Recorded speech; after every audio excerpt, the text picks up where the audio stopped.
നാമനിർദ്ദേശ പത്രിക സമർപ്പിക്കേണ്ട അവസാന ദിനമായി ഇന്ന് തിരുവനന്തപുരത്തെ സ്ഥാനാർത്ഥികളായ സുധീർ കരമന ജയൻ, അരുവിക്കരയിലെ സ്ഥാനാർത്ഥി VS ശിവകുമാർ, ആറന്മുളയിലെ സ്ഥാനാർത്ഥി കുമ്മനം രാജശേഖരൻ തുടങ്ങിയവർ പത്രിക സമർപ്പിച്ചു. നാളെയാണ് സൂക്ഷ്മ പരിശോധന.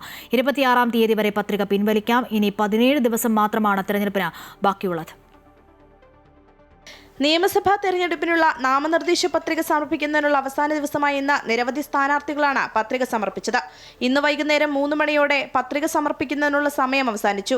നേമം മണ്ഡലത്തിലെ UDF സ്ഥാനാർത്ഥി KS ശബരിനാഥൻ, അരുവിക്കരയിലെ UDF സ്ഥാനാർത്ഥി VS ശിവകുമാർ, തിരുവനന്തപുരം മണ്ഡലത്തിലെ സ്ഥാനാർത്ഥികളായ കരമന ജയൻ, സുധീർ കരമന, നെയ്യാറ്റിൻകരയിലെ UDF സ്ഥാനാർത്ഥി N ശക്തൻ, അരുവിക്കരയിലെ LDF സ്ഥാനാർത്ഥി G സ്റ്റീഫൻ തുടങ്ങിയവർ തിരുവനന്തപുരത്ത് വിവിധ വരണാധികാരികൾക്ക് മുൻപാകെ പത്രിക സമർപ്പിച്ചു.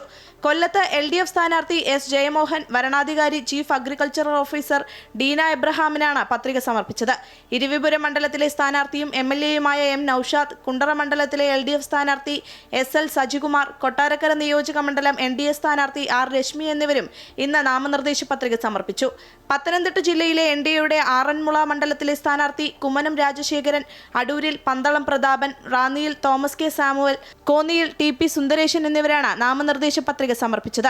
ഛത്തീസ്ഗഡ് മുഖ്യമന്ത്രി വിഷ്ണുദേവ് സായിയുടെ സാന്നിധ്യത്തിലാണ് കുമ്മനം രാജശേഖരനും TP സുന്ദരേശനും പത്രികകൾ സമർപ്പിച്ചത്. ആറന്മുള മണ്ഡലത്തിലെ UDF സ്ഥാനാർത്ഥി അബിൻ വർക്കി, റാന്നിയിലെ സ്ഥാനാർത്ഥി പഴകുളം മധു, അടൂരിൽ CV ശാന്തകുമാർ തുടങ്ങിയവരും പത്രികകൾ സമർപ്പിച്ചു. നാളെ സൂക്ഷ്മ പരിശോധന നടക്കും. സമർപ്പിച്ച പത്രികകളിൽ ഏതെല്ലാം സ്വീകരിക്കുമെന്നും തള്ളുമെന്നും നാളെ അറിയാം. പത്രിക പിൻവലിക്കാനുള്ള അവസാന ദിവസം വ്യാഴാഴ്ചയാണ്. തെരഞ്ഞെടുപ്പിന്റെ അന്തിമ ചിത്രം വ്യാഴാഴ്ച വ്യക്തമാകും. അമൃത ന്യൂസ്, തിരുവനന്തപുരം.